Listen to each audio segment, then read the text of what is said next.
வணக்கம். இன்னைக்கு கோல்டுடைய அப்டேட் பார்க்கலாம். ஸோ நேற்று வீக்லி ஃபோர்காஸ்ட் போட முடியல. ஸோ அதனால கோல்டுடைய அப்டேட் இங்கே கொடுக்கணும். ஸோ கோல்டு மார்க்கெட் பொறுத்த வரைக்கும் பார்த்தீங்கன்னா இப்போ வந்து ஒரு இன்னைக்கு கேப் அப் ஓப்பன் ஆகி மார்க்கெட் மேலே போயிட்டு இருக்கு. ஓகே, ஸோ இந்த மார்க்கெட் வந்து இப்போ வந்து ஃபுல் ரேலி எடுத்துருமா? இப்போ வந்து சீஸ்ஃபயர் வந்து அவங்க வந்து ஒரு பீஸ் அக்ரிமெண்ட்டுக்கு வந்து டீல் பண்ணுறாங்க. அது என்னைக்கு நடக்குது அப்படின்னா அது வந்து ஃப்ரைடே தான். ஓகேங்களா? ஸோ 19ஆம் தேதி அன்னைக்கு தான் வந்து பார்த்தீங்க அப்படின்னா அவங்களுக்குள்ள இந்த டீல் சுவிட்சர்லாண்டில் நடக்குது அப்படின்னு சொல்லியிருக்காங்க. அதுக்குள்ள நமக்கு பார்த்தீங்கன்னா ஃபெட்டோடைய இன்ட்ரெஸ்ட் ரேட் வந்துடும்.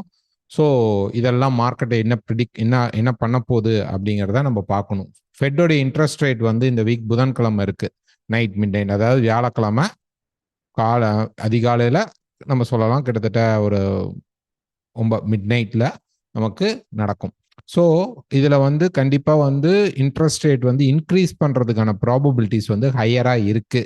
4% வரைக்கும் கொண்டு போகிறதுக்கான சான்சஸ் வந்து இருக்கு அப்படின்னு எதிர்பார்க்குறாங்க. பிகாஸ் இன்ஃப்ளேஷன் வந்து ரொம்ப அதிகமாக இருக்க காரணத்தினால. இல்லை இதை வந்து நியூட்ரலைஸ் பண்ணால் கூட இது வந்து டாலருக்கு வந்து என்ன ஆகும்னா ஒரு கெயின் இன்டைரக்டாக கொடுக்கும், கோல்டுக்கு ஒரு நெகட்டிவ்னஸ் கொடுக்கும். ஓகே, ஸோ இந்த கேப்பை மார்க்கெட் வந்து என்ன பண்ண போகுது அப்படின்னு பார்த்தீங்கன்னா இந்த இடத்துல மார்க்கெட் சப்போர்ட் எடுத்திருக்கு, இல்லைன்னு சொல்லலை. பட் இன்னும் ஹெவியான சப்போர்ட்டாக இதை கன்சிடர் பண்ண முடியாது. இன்னொரு ஒன் மோர் ஃபால் வரலாமா அப்படின்னா சான்சஸ் இருக்கு. ஓகே, இல்லைன்னா வேற ஒரு ஹாஃப் அவேக்காவது மார்க்கெட் வந்ததுக்கு அப்புறம் ஒரு பை ஸ்டார்ட் பண்ணோம் அப்படின்னம்னா அது மேலே போகிறதுக்கான ப்ராபபிலிட்டிஸ் அதிகமாக இருக்கும். இப்போ நம்ம வந்து ஒரு 4 ஹவர் சார்ட் எடுத்துக்கலாம். ஸோ 4 ஹவரில் பார்த்தீங்க அப்படின்னா இப்போ வந்து 2 இடத்துல மார்க்கெட் வந்து ஹோல்ட் ஆயிருக்கு. இது வந்து சப்ளை ஏரியா, இது வந்து டிமாண்ட் ஏரியா. ஓகேங்களா? இந்த 2 இடத்துல தான் இப்போ மார்க்கெட் இருக்கு. இப்போ மார்க்கெட் கரண்ட்ல இருக்கிறது பார்த்தீங்கன்னா சப்ளை ஏரியா. இது வந்து சப்ளை ஏரியா, இது வந்து டிமாண்ட் ஏரியா. ஸோ இப்போ இந்த சப்ளை ஏரியாவில் மார்க்கெட் என்ன பண்ணலாம் அப்படின்னா டேர்ன் ஆகிறதுக்கு ப்ராபபிலிட்டிஸ் இருக்கானா இருக்கு. ஓகே, ஸோ இங்கிருந்து மார்க்கெட் எவ்வளோ தூரம் வரும்? இந்த டிமாண்டுக்கு வரலாமா? ப்ராபபிலிட்டி இருக்கு.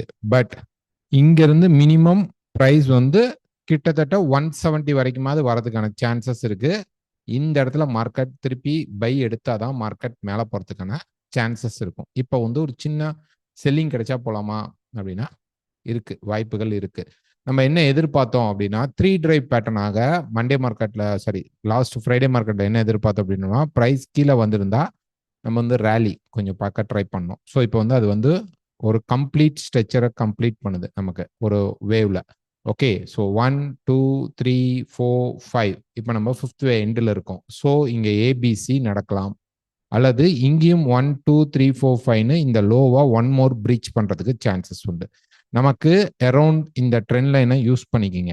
இதை வந்து மார்க்கெட் இப்போ டச் பண்ணா அரௌண்ட் வந்து இது வந்து ஒரு 160லேருந்து 130 அப்படிங்கிற லெவல் இருக்கு. நம்ம 4170ன்னு வச்சுக்கோம். 60 விட முன்கூட்டியே கொஞ்சம் 70 ஆர் 4130 இந்த ஜோனை மார்க்கெட் ரீச் பண்ணும்போது சப்போர்ட் எடுத்தா இது 3 டிரைவ்க்கான ஒரு ஆப்ஷனா இருக்கும். ஸோ இங்கிருந்து ஒரு நல்ல ஹெவியான ரேலி இருக்கும். இது 4500 வரைக்கும் போறதுக்கான சான்சஸ் இருக்கு.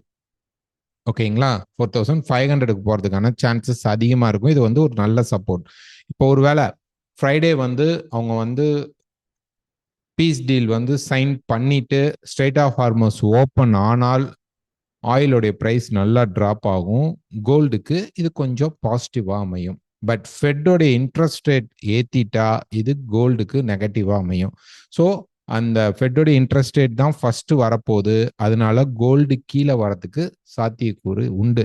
ஒன்ஸ் பீஸ் டீல் வந்து நெருங்கும் போது கோல்டு வந்து திருப்பி கெயின் ஆகிறதுக்கான சான்சஸ் உண்டு. இங்கிருந்து கோல்டு மேல ஏறினதுக்கான இன்னொரு ரீசன் என்னன்னா டெக்னிக்கலா அது சப்போர்ட் லெவலாக நமக்கு இருந்தாலும் 4040, ஓகேங்களா, அதுக்கு கீழே மார்க்கெட் 25 வரைக்கும் போயிடுது. பட் நம்ம பிகினிங்ல இருந்து சொல்லிட்டு இருக்கிறது நம்மளுடைய நெக்ஸ்ட் சப்போர்ட் 4040. அங்க வந்தோடனே மார்க்கெட் வந்து புஷ் பண்ண ஆரம்பிச்சிருச்சு. இந்த இடத்துல ஒரு ஷார்ட்டா கீழே வந்து 3 டிரைவ் கிடைச்சிருந்தா நல்ல டிரைவ் மார்க்கெட் மேல போயிடுக்கும். ஸோ பெட்டர், பரவாயில்ல. இப்போ வந்து ஒரு கம்ப்ளீட் வேவ் நம்ம வந்து இந்த இடத்துல 3 வேவ்லயே மார்க்கெட் வந்து மேலே ஏறும் அப்படின்னு எதிர்பார்த்தோம். பட் இங்க ஒரு கம்ப்ளீட் வேவா மார்க்கெட் முடிச்சிருச்சு. ஸோ இங்க இருந்து இப்போ ஃபால் ஆகிறதுக்கான சான்சஸ் உண்டு. எப்போ போகலாம்? 4300 பிரேக் பண்ணட்டும். பிரேக் பண்ணிட்டு ரீட்ரேஸ்மெண்ட் வந்தா யூ கேன் கோ ஃபார் செல். இது 4170 வரைக்கும் ட்ரையல் பண்ணலாம். இல்லை 4200 புக் பண்றேன் அப்படின்னா கூட புக் பண்ணிக்கோங்க. ட்ரையல்ல தான், ஸ்டாப் லாஸ் ட்ரையல்ல தான். ஏன்னா இங்க இருந்து மார்க்கெட் வந்து மேலே பம்ப் பண்ணுறதுக்கு தான் சான்சஸ் இருக்கு. அதனால இந்த ஏரியா வரைக்கும் சப்போர்ட் ஏரியா வர வரைக்கும் நம்ம வந்து என்ன பண்ணலாம் அப்படின்னா ஒரு செல் எடுத்துட்டு ட்ரையல் பண்ணலாம். இங்க நிக்கல அப்படின்னா அந்த செல்லை அப்படியே கொண்டு போகலாம். மேக்ஸிமம் நிக்கிறதுக்கு சான்சஸ் உண்டு. சப்போர்ட் எடுக்கிறதுக்கு தான் ட்ரை பண்ணும். அப்ப இந்த இடத்துல ட்ரை ஆயிடுச்சு அப்படின்னா கண்டிப்பா இது ஃபார்வர்ட் ஆகி கொஞ்சம் அக்ரஸிவா மேலே போகும். 4500 போகும். அதுக்கப்புறம் திருப்பி ஒரு ரீட்ரேஸ்மெண்ட் வரும். அதுக்கப்புறம் மார்க்கெட் இன்னும் கொஞ்சம் மேலே போறதுக்கான சான்சஸ் இருக்கு. ஸோ இதை ஃபர்ஸ்ட் எடுக்கட்டும். சப்போர்ட் எடுக்கும்போது நம்ம அடுத்த லெவல் பேசிக்கலாம். இங்க நம்ம செல் போலாமா அப்படின்னா கண்டிப்பா ட்ரை பண்ணுங்க. ஸ்டாப் யூஸ் பண்ணி பண்ணுங்க. இந்த இடத்துல இப்போ ப்ரைஸ் பார்த்தீங்க அப்படின்னா நமக்கு வந்து இந்த மாதிரி ஒரு சேனல் பிரேக் பண்ணி நின்றுட்டு இருக்கு.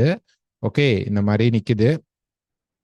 பிரேக் ஆயிட்டு ரீட்ரேஸ்மெண்ட் வரட்டும். மினிமம் 4300 உடைச்சா அதுக்கப்புறம் செல் போக ட்ரை பண்ணுங்க. அது வரைக்கும் என்ன பண்ணும் மார்க்கெட் இந்த இடத்துல ஒரு சின்னதா இதுவே வந்து பாத்தீங்க அப்படின்னா 1 2 3 4 and 5 நடக்குது. ஸோ இதை கம்ப்ளீட் பண்ண கொஞ்சம் அப்படி இந்த இடத்துல ஒரு சின்னதா மார்க்கெட் வந்து ஒரு கான்ட்ராக்டிங் ஏதோ ஒரு ஃபேஸ் நடந்துட்டு அப்புறமேட்டு தான் பிரேக் அவுட் அப்படிங்கிறது நடக்கும். ஸோ 4300 சப்போர்ட்டை பிரேக் பண்ணுச்சு அப்படின்னா we can go for செல். அதுக்கப்புறம் வர ரீட்ரேஸ்மெண்ட்ல தாராளமாக செல் எடுக்கலாம். ஒரு 4320 அந்த மாதிரி ரேஞ்சில் செல் எடுக்கலாம். ஸ்டாப் லாஸ் பக்கத்தில் வச்சு செல் ட்ரை பண்ணுங்க. நமக்கு 4200 ஆர் 170 வரைக்கும் மார்க்கெட் கீழே இறங்கும். ஒரு நல்ல டார்கெட்டாக அமையும். ஏன்னா நமக்கு எடுக்கிற ஸ்டாப் ஒரு 10 பாயிண்ட் 12 பாயிண்ட் ஸ்டாப் போனால் கூட ஒரு 70 to 100 பாயிண்ட்ஸ் மார்க்கெட் மூவ் ஆகிறதுக்கான சான்சஸ் இங்கே இருக்கு. ஸோ ஸ்டாப் யூஸ் பண்ணி ட்ரேட் பண்ணிக்கோங்க. நாளைக்கு முடிஞ்சால் நான் இன்னும் கொஞ்சம் டீட்டெயில் வீடியோ உங்களுக்கு தரேன். தேங்க்யூ.